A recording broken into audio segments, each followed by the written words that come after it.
Corona संक्रमणं विरुध्य प्रवृत्ते संघर्षे एकोन्यः बृहन्निर्णयः। Pfizer Moderna सहिताः अन्याः विदेशेषु प्राप्तमान्यताः नैकाः सूच्यौषधयः भारते उपयोगाय देशे सामान्य परीक्षण प्रस्तावः वारितः।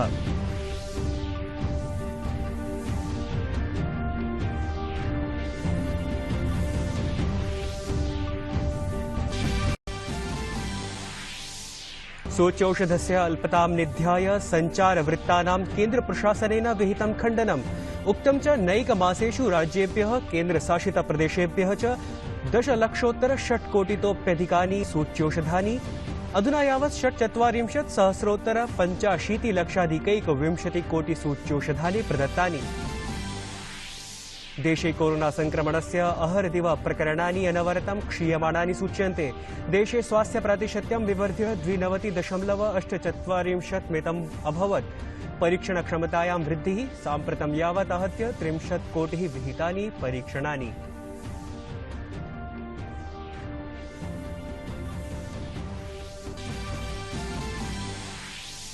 सीबीएसई तन्त्रस्य 12 परीक्षाः स्थगननिर्णयान्ते नैकेषु राज्येषु परीक्षाः स्थगनम्। गुजरात, मध्यप्रदेश, उत्तराखण्ड राज्यान्ते राजस्थान, गोवा राज्याभ्याम् अपि स्थगिताः परीक्षाः।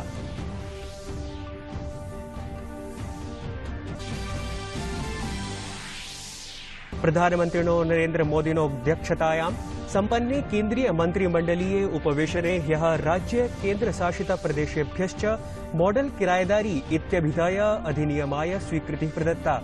आवासीयाय उद्देश्याय गृहस्य भाटकं दातुं 2 मासयोः भाटकं प्रागेव अतिरिक्तत्वेन दानाय प्रावधानं भविष्यति। भारतीय क्रिकेट क्रीडकदलं जून मासस्य 18 दिनाङ्के न्यूजीलैंड विरुध्य पंचद्वन्द्वात्मिकायै श्रृंखलायै इंग्लैंड प्रस्थितम्।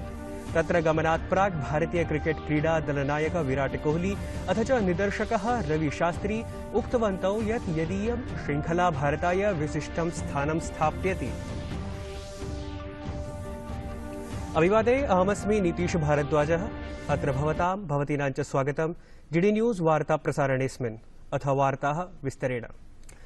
प्रधानमन्त्रिणो नरेन्द्र मोदिनो अध्यक्षतायां सम्पन्ने केन्द्रीय मंत्रिमंडलीय उपवेशने ह्यः राज्य केन्द्रशासित प्रदेशेभ्यश्च मॉडल किरायेदारी इत्यभिधाय अधिनियमाय स्वीकृतिः प्रदत्ता। अस्मिन् विषये कथयन् केन्द्रीय मंत्री नगर विकास मंत्री हरदीप सिंह पुरी उक्तवान् यत् केन्द्रीय मंत्रिमंडलेन नवभाटकाधिनियमस्य प्रस्तावं स्वीकृत्य राज्येभ्यः प्रेषितम्। अनेन नवेन अधिनियमेन गृहस्वामिनः भाटकं प्रदाय तद्गेहवासिनश्च विवादमचिराद् वारणाय एकं भाटकतन्त्र अथ च विचारभू साधिते। सहैव अनेन आवासीयाय उद्देश्याय गृहस्य भाटकं दातुं 2 मासयोः भाटकं प्रागेव अतिरिक्तत्वेन दानाय प्रावधानं भविष्यति। तत्रैव गृहस्वामिषु आत्मविश्वासः वर्धिष्यते भाटकेन गृहाणि दातुमिति। स्टेट गवर्नमेंट्स हैं या यूनियन टेरिटरीज हैं जिनके पास एग्जिस्टिंग लेजिस्लेशन या रूल्स हैं, they will be free to decide whether they want to amend their existing legislation or enact a new set of rules and regulations. This is only a template, it's a model. जो dispute settlement या time bound and robust grievance redressal mechanism है, एक rent authority होगी, rent court और rent tribunal to fast track resolution of disputes 60 दिन के अंदर। देशे कोरोना संक्रमणस्य अहर्दिव प्रकरणानि अनवरतं क्षीयमाणानि सूच्यन्ते। स्वास्थ्य परिवार कल्याण मन्त्रालयानुसारं देशे संक्रमणस्य 32,000,000 प्रकरणानि सम्मुखीभूतानि। गतदिने 31,000,000 रोगिणः स्वास्थ्यलाभं प्राप्तवन्तः। परमेतत् देशे स्वास्थ्य प्रातिशत्यं विवर्ध्य 92.84% अभवत्। अधुना देशे सक्रिय प्रकरणानाम् आहत्य संख्या 45,693,17 लक्षमिता वर्तते।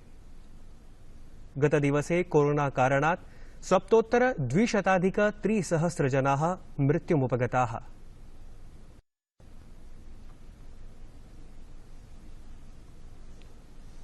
कोरोना विरुद्धं सूच्यौषधाभियाने भारतं तीव्रतया अग्रे वर्धते। केन्द्रीय स्वास्थ्य परिवार कल्याण मन्त्रालयानुसारं देशे अधुना यावत् 84,सहस्रोत्तर-85 कोटि सूच्यौषधानि प्रदत्तानि। एव गतदिने 97,सहस्रोत्तर-23 जनेभ्यः सूच्यौषधं प्रदत्तम्। भारते सूच्यौषधीकरणस्य मन्दां गतिं सुगतिमतीं विधातुं सततं नवपदक्षेपक्रमः क्रमते। एतन्मध्ये फाइजर मॉडर्ना सदृश विदेशी औषधे भारतमागन्तुं पन्था इदानीं स्वच्छीभूतो अभवत्। DCGI इत्यमुना अनयोः सूच्यौषधयोः पृथक्तः सामान्यपरीक्षणप्रस्तावः वारितः। अभिप्रायोऽयं यत् यदि कस्मै अपि विदेशी सूच्यौषधाय विश्वस्वास्थ्यसङ्घटनेन अथवा अमेरिकी FDA संस्थानेन आपत्कालीनोपयोगाय स्वीकृतिः दत्ता चेत् भारते परीक्षणस्य आवश्यकता नास्ति।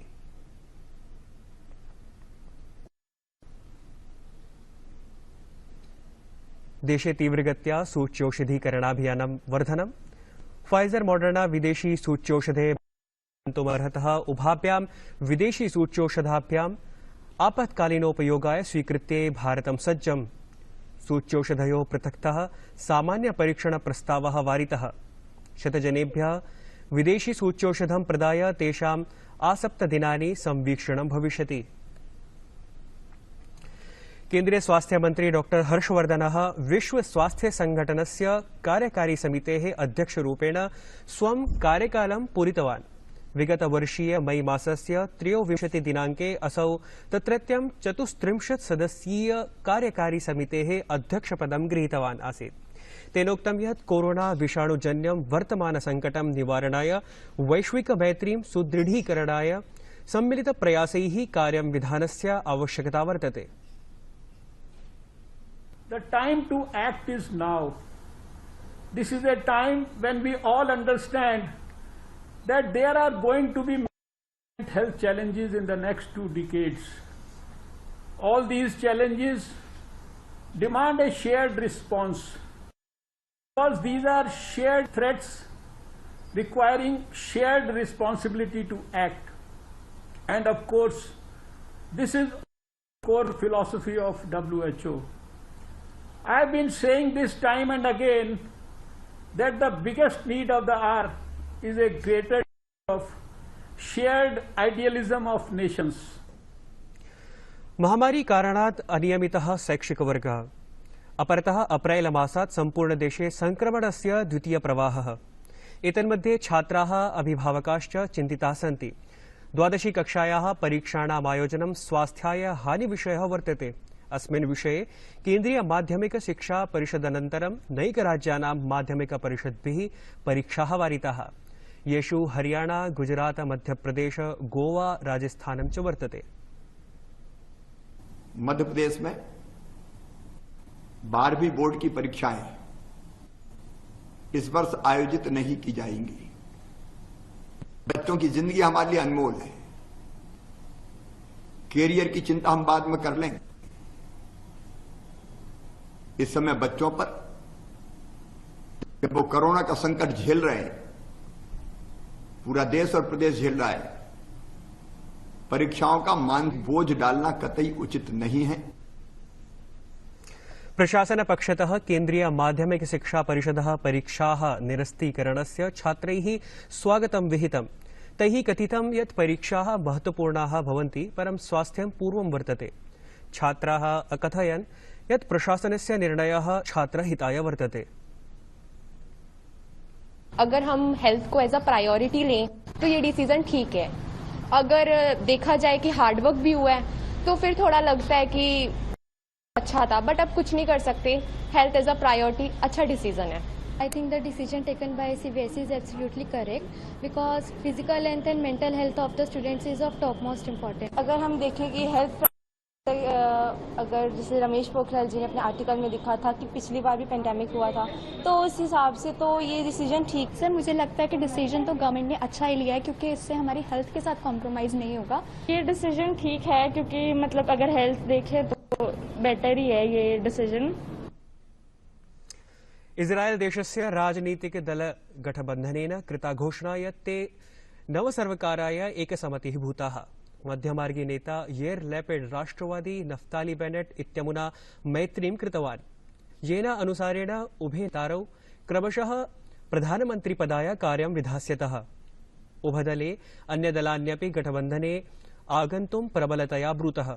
लैपिड इत्यस्य जेश एटेड पार्टी दलेन अथ च ब्लू एंड व्हाइट पार्टी दलेन एकं सम्मिलितं वक्तव्यं कुर्वद्भ्यः कथितं यत् ते सर्वकारस्य रूपरेखया लोकतन्त्रेण सम्बन्धित सहमतिं कृतवन्तः सन्ति।